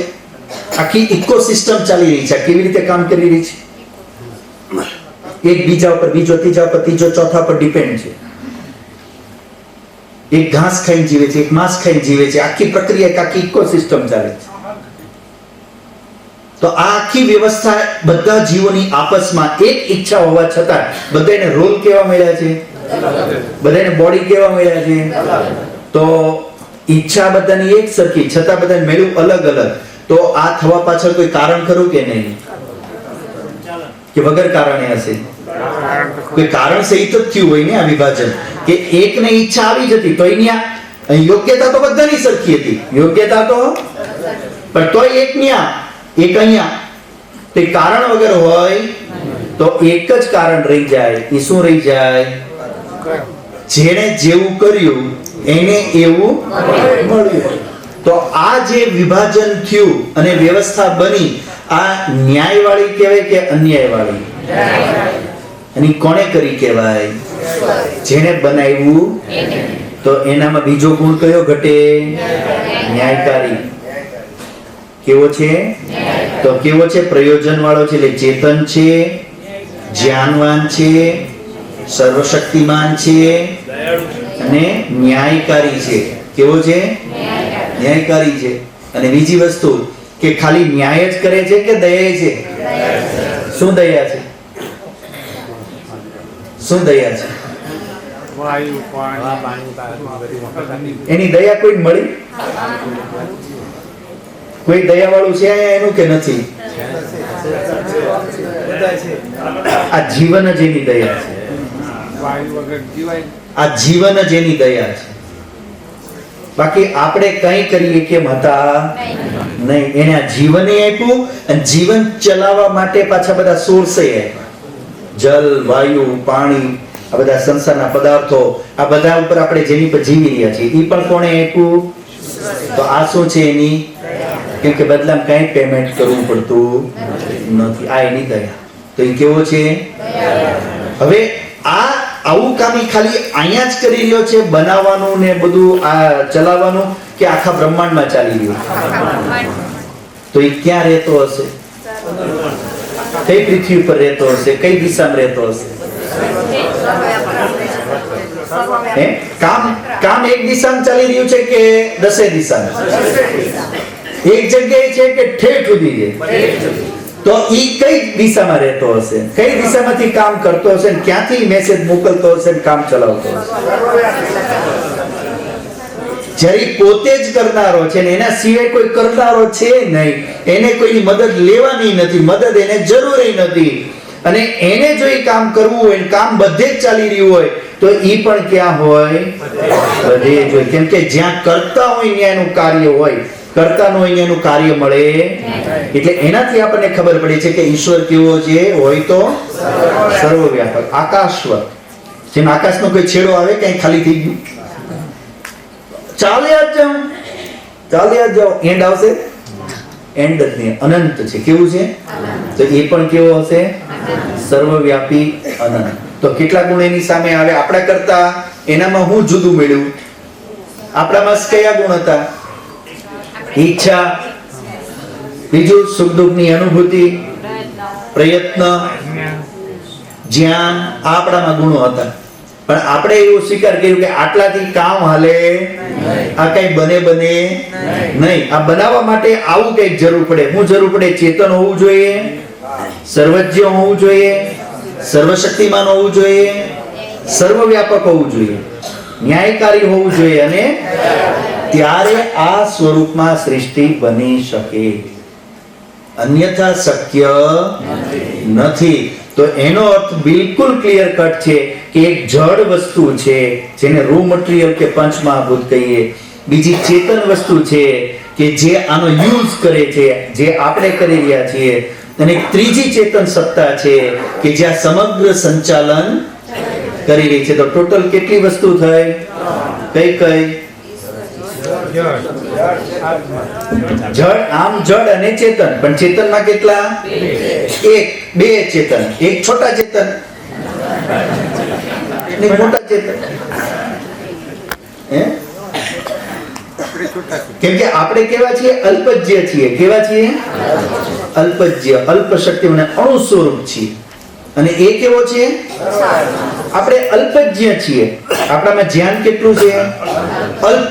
અલ્પ એટલે કેટલું? ખાલી એટલું જ, મને એટલી જ ખબર પડે હું છું, બાકી કાંઈ ખબર પડે? જ્યારે એને બધી જ ખબર પડે. આપણા હું ને ઈ જ આગળ વધારે. આપણે હું સિવાય કાંઈ ખબર પડતી નથી. તો આપણા કરતા આ વિશેષ ગુણો જે છે એના વગર ક્યારેય આ સૃષ્ટિ બની ન શકે. અને આ વિશેષ ગુણો જે છે એ આપણને કોનામાં જોવા મળે છે? ઈશ્વરમાં. એક આપણે માની શકીએ એટલે આપણે સ્વીકાર કરીએ છીએ કે સમગ્ર સૃષ્ટિની રચયિતા, વ્યવસ્થાપક કોણ છે? ઈશ્વર છે. અને આપણે ચેતન જીવાત્મા અથવા આત્મા છીએ. અને ત્રીજી પ્રકૃતિ, રો મટીરીયલ, જડ, આ વસ્તુ છે. આ ત્રણ વસ્તુ જે રહી, આ વેદનો સૌથી મુખ્ય સિદ્ધાંત છે. ધ્યાન દેજો, આખા વેદનો જે સાર છે એ આ ત્રણ સિદ્ધાંત ઉપર ટકેલો છે. અને વેદનો મૂળ સિદ્ધાંત છે. વેદ ત્રણ અનાદિ વસ્તુઓને માને છે. ઈશ્વર અનાદિ છે, નિત્ય છે. આત્મા અનાદિ છે, નિત્ય છે. અને જડ પ્રકૃતિ અનાદિ છે, અને આ ત્રણ વગર કાંઈ બની શકે નહીં. આ ત્રણ છે એટલે આ સંસાર છે. આમાંથી એક ન હોય તો કાંઈ થાય નહીં. આ છે વાસ્તવિકતા. તો એનો અર્થ એ થયો કે આત્મા સો પરમાત્મા છે કે આત્મા પરમાત્માથી જુદા છે? આત્મા સો પરમાત્મા છે કે આત્મા પરમાત્માથી જુદા છે? આપણે પરમાત્મા છીએ કે પરમાત્માથી જુદા છીએ? કેમ? કેવી રીતે જુદા આપણે?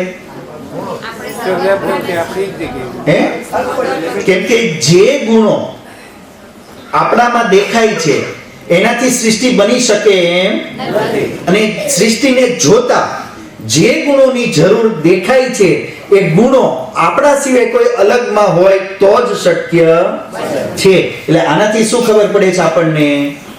કે આત્મા અને પરમાત્મા એક છે કે અલગ? અલગ અલગ છે. છતાંય જો આપણને એમ હોય કે ભાઈ નહીં, એવું તો બનીએ કે આપણે એના સ્વરૂપમાંથી જ બધા ઉત્પન્ન થયા છીએ, તો જો એના સ્વરૂપમાંથી જ આત્માઓ ઉત્પન્ન થઈ હોય તો આપણામાં જે ગુણ છે એ એનામાં છે એ ગુણ હોય જુદો હોય? એ જ હોય ને. ગોળના ભેલીના તમે ગાંગડો કરીને કાઢી લ્યો તો એ ગાંગડો કેવો લાગે? ભેલી જેવો જ લાગે ને ભાઈ. સ્વાદમાં ફેર પડે કઈ એના ગુણોમાં? જો એનો જ અંશ હોય, એ એનો જ ભાગ હોય, એનો જ ટુકડો હોય તો એ એના જેવા જ ગુણો એનામાં હોય. તો પછી શું થશે કે જો આપણે એનો અંશ હોઈએ તો આપણે બધા સુખી હોવા જોઈએ કે દુખી? ઈશ્વર સુખી રહે છે કે દુખી? ક્યારેક તો થતો હશે ને દુખી, કે નહીં થતો હોય? મહિને, વર્ષે, 2 વર્ષે, હે આ કચ્છમાં ભૂકંપ આવ્યો નહીં થતા હોય? તો ઈશ્વર જે છે એ દુખી ક્યારેય થતા, કેમ કે દુઃખ એને દુખી કરી શકે એવી કોઈ વસ્તુ જ નથી. અને પોતે કેવા છે પાછા? આનંદથી ભરેલા, સુખથી ભરેલા. સુખ એની પ્રોપર્ટી છે. શું છે? જેમ લીંબુનો ગુણ શું છે? ખટાશ. એ ક્યારે લીંબુ છોડે? ગોળનો ગુણ શું છે? ગળપણ. એને ક્યારેય છોડે? એમ આનંદ અને સુખ છે ઈશ્વરનો ગુણ છે, એને ક્યારેય છોડે? તો એ આનંદ અને સુખથી ભરેલો જ છે. દુઃખનો સવાલ જ ક્યાં છે? દુઃખી કરે એવું કઈ છે નહીં. અને આનંદ અને સુખ ભરેલું પડ્યું છે. તો પોતે કેવો? આનંદમાં જ રહે છે. તો આપણે જો એનો અંશ હોય તો આપણે પણ કેવા હોવાના? પણ છીએ.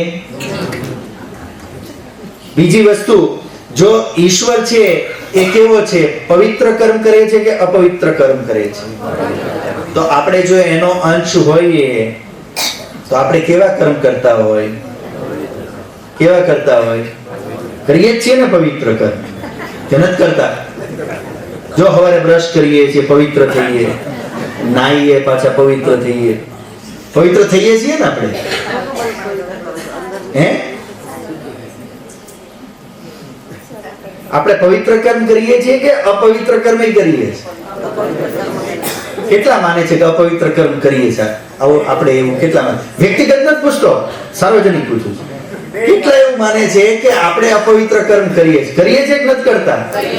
અપવિત્ર કર્મનો મતલબ હું અધર્મ જે કર્યું એ શું કહેવાય? અપવિત્ર કર્મ. ખોટું જે પણ કર્યું અપવિત્ર કર્મ. તો આપણે પવિત્ર કર્મ કરીએ છીએ કે અપવિત્ર કરીએ છીએ? તો ઈશ્વર કયા કરે છે? તો એનો અંશ હોત તો આપણે કયા કર્મ કરતા હોત? પણ એવું છે નહીં. તો સુખી નથી રહેતા, દુખી રહીએ છીએ. પવિત્ર કર્મ નથી કરતા, અપવિત્ર કરીએ છીએ. અને બીજી વસ્તુ, એ કેવો છે? અલ્પજ્ય છે કે સર્વજ્ય?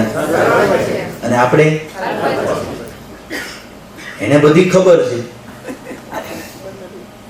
આપણને શરીર કેમ સ્વસ્થ રાખવું એ નથી ખબર, ત્યારે મારે હું કામ કરવું એ નથી ખબર. અને આવા સૃષ્ટિ બનાવવાની ક્યાં નીકળવાના? તો એનો અંશ હોય આવો હોય? હે? કઢીનો દૂધનો હારે હબડકો માર દેવો હોય? અરે એટલી ખબર તો હોય ને, સર્વજ્ય નો અંશ અને આવા હાલ હોય. એટલે આપણામાં એવી કોઈ સર્વજ્યતા પણ છે નહીં. અને શક્તિમાં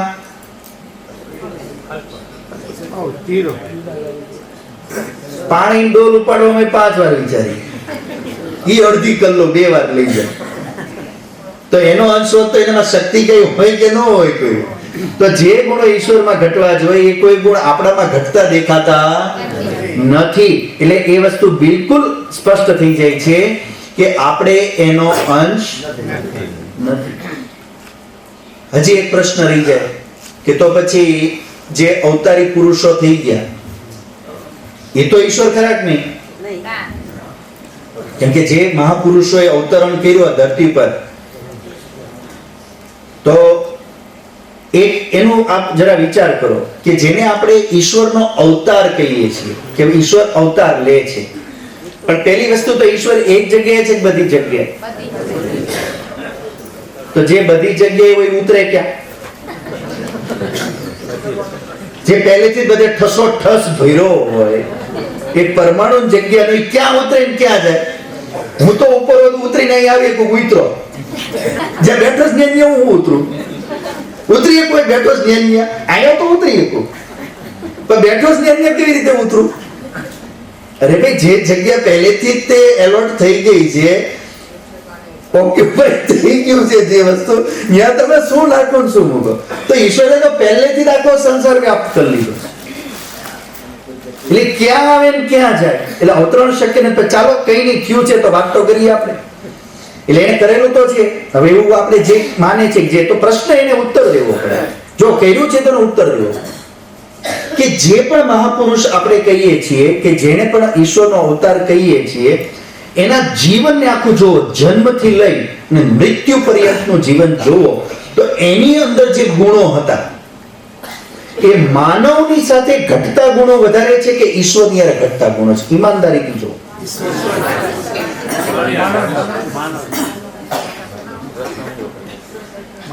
ચાહે રામ હોય ચાહે કૃષ્ણ હોય, કોઈ પણ મહાપુરુષ જેને આપણે ઈશ્વરનો અવતાર કહેતા હોય, એમના જન્મનો પ્રારંભ ક્યાંથી થાય છે? ગર્ભથી.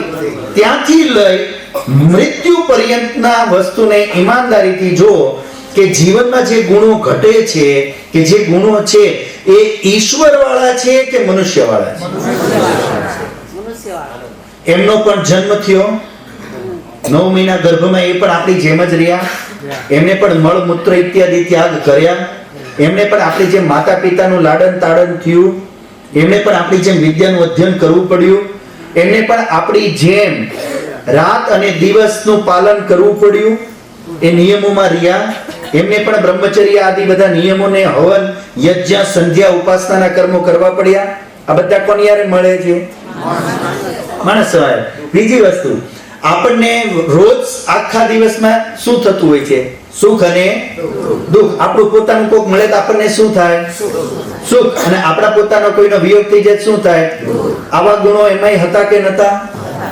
પોતાનાથી સુખ સંયોગ, એનાથી વિયોગથી દુઃખ. અને બીજું મૃત્યુ પણ કેવી રીતે છે બધાનું? આપણી રીતે. બધા જ જે આપ લક્ષણો જોશો, શારીરિક લક્ષણો જોવો છે, વ્યવહારિક લક્ષણો, વ્યવહારિક લક્ષણોમાં પણ જે ધર્મની જે શ્રેષ્ઠ ગુણો છે બધા કયા છે? ધર્મના છે. કયા છે? અને ધર્મના ગુણનો મતલબ શું છે? એ ઈશ્વરની આજ્ઞા પ્રમાણે જીવન ચાલવાથી પ્રાપ્ત થયેલા એ ગુણો છે. એ અલગ છે, એ શ્રેષ્ઠ છે, ઉત્તમ છે, મહાન છે, અનુકરણીય છે, સ્તોત્ય છે આપણા માટે. પરંતુ વ્યક્તિગત જીવન જે આખું છે, ભૂખ તરસ લાગતા કે ન લાગતા? એમને ભોજન આહારના પ્રબંધ ને બધું કરવું પડે કે ન કરવું પડતું? ન કરે તો એમને દુઃખ કે તકલીફ થાય કે ન થાય? થતું હશે કે નહીં થતું હોય? થતું હશે કે નહીં થતું હોય? એ માટે થતું હશે એટલે જ એમને શું કરવું પડતું? જંગલમાં નીતર એમને જોવા વાળું કોણ હતું? તો એમને એમના માટે કંદમૂળની વ્યવસ્થા કરવી પડતી હશે કે નહીં કરવી પડતી હોય? એ કોઈ બીજાને દેખાડવા માટે નથી, પોતાના માટે. તો આ બધા ગુણધર્મો કોના છે? મનુષ્યના છે. તો જે મહાપુરુષોમાં આપણે જેને અવતરણ પુરુષ કહીએ છીએ, એ વ્યક્તિની અંદર જીવનમાં જે ગુણો છે અધિકાંશ આત્માના આપણા મળતા આવે છે. પરમાત્માના જે ગુણો છે, સર્વજ્ઞતા, સર્વવ્યાપકતા, એ બધા ગુણો એમાં ઘટતા નથી. એટલે એ બંનેમાં વેદોમાં વર્ણન આ રીતનું છે. અને વેદ આધારિત જ આ મહાપુરુષો ચાલતા હતા. કેવી રીતે? એકેય મહાપુરુષે ક્યાં એવું નથી કીધું હું ઈશ્વર છું.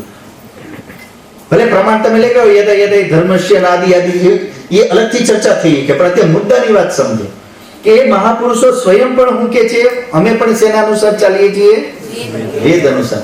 આપણે ચિત્ર અલગ ઊભું કર્યું છે. એમણે ક્યાંય એવું કર્યું નથી કે એમને એવું કઈ કીધું પણ અને એનાથી વિપરીત ચાલ્યા પણ. જે કઈ ઉલટું વાજે છે એ આપણે ઊભું કરેલું છે, આપણે ચલાવેલું છે, આપણે માનેલું છે, આપણે સમજેલું છે, સમજાવેલું છે. એમણે ક્યાંય એવો કોઈ સંદેશ કે મેસેજ આપ્યો નથી. એ વેદ અનુસાર રહ્યા છે. અને વેદોમાં ક્યાંય આવું સ્વીકાર્યું કર્યું? જો એ વેદને માનતા હોય અને વેદ સ્વયં એ કહેતો હોય ન તસ્ય પ્રતિમા અસ્તિ યસ્ય નામ મહદ્યશ, મારી કોઈ પ્રતિમા, ખુદ વેદ આમ કહે છે. તો ક્યાંય મહાપુરુષ ક્યારે એની વિપરીત કરે? શક્ય જ નથી. એટલે એ લોકોએ તો ક્યાંય કર્યાના કોઈ પ્રમાણ નથી. એના પછીના કાળમાં, મહાભારત કાળ પછી જે આ બધું ચાલ્યું છે, અનેક વિચારોને અનેક માન્યતાઓ જે ઉત્પન્ન થતી ગઈ, પછી આ બધું અવતરણ થતું ગયું. એ પહેલા કાંઈ અવતરણ હતું નહીં. આ બધું પુરાણોમાં મળશે. પુરાણ પહેલાના વૈદિક કાળમાં ક્યાંય આવું છે નહીં. આ એક જાણકારી. તો આત્મા, પરમાત્મા અને પ્રકૃતિ આ ત્રણેય અલગ અલગ છે, જુદા છે. વેદનો આ ત્રૈતવાદનો સિદ્ધાંત છે. સિદ્ધાંતનું નામ શું છે? ત્રૈતવાદ. અને એટલે આત્મા પરમાત્માનો અંશ નથી. આત્મા અલગ અને પરમાત્મા અલગ, અને જળ એનાથી પણ અલગ. ત્રણ વસ્તુ છે. તો આ રીતે આ વસ્તુને આપણે સમજી જોઈએ. તો આપણો અત્યારે અહીંયા સમય થઈ ગયો છે. 3 વાર આપણે ઓમની ધ્વનિ કરશું.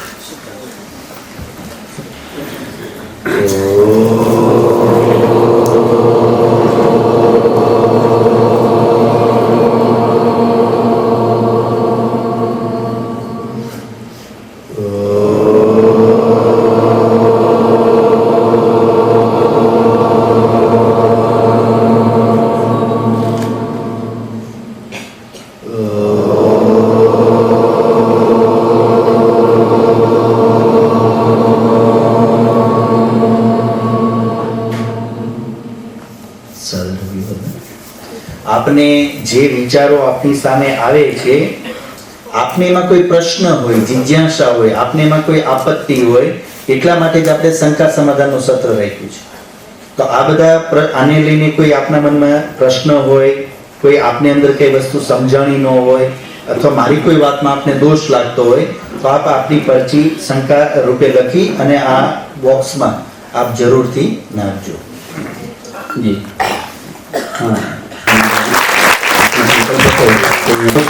5,000 रुपये परसेंटથી સૌગંધી મોતી ફાર્મ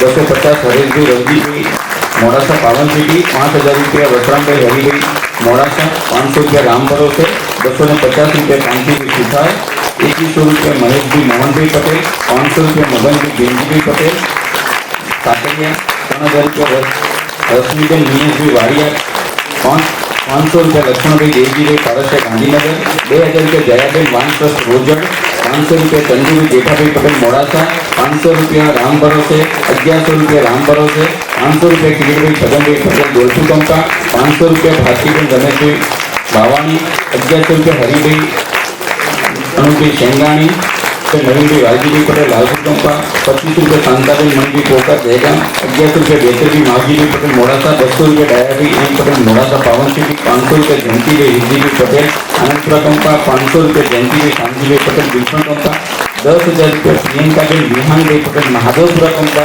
2,000 रुपया डॉक्टर गोविंदभाई एम पटेल 100 रुपया राम भरोसे 500 रुपया पूनमभाई अग्रभाई पटेल 200 रुपया रमेशभाई वालजीभाई हरजीपुरा 250 रुपया वाड़ीभाई छगनभाई भूतपुरा कंपा 1,000 रुपया मणिभाई कांजीभाई पटेल 1100 रुपया वीरेशभाई अंबालालभाई पटेल 1100 रुपया गजानभाई अंबालालभाई पटेल 5100 रुपया बिपिनभाई रमणभाई वांसरा कंपा 100 रुपया नैनाबेन महेंद्रभाई पटेल 200 रुपया भावनाबेन नीरजभाई पटेल मोहनपुरा 11,000 रुपया आर्यवन विकास फार्म ट्रस्ट रोजड़ 500 रुपया मोहनभाई गंजीभाई पटेल गणेशपुरा 500 रुपया सुनीभाई कांतीभाई पटेल मोड़ासा 200 रुपया जयश्रीभाई रमेशभाई पटेल 500 रुपया राजूभाई सोनी दिवरा. હું મારી હાર સ્વીકાર કરું છું. તમે અચ્છા હવે આપણે સૌ હવે ભોજન માટે આપણે જઈશું. પ્રથમ બહેનો જઈશું અને આપણે ભાઈઓ પછી નીકળીએ અને થોડા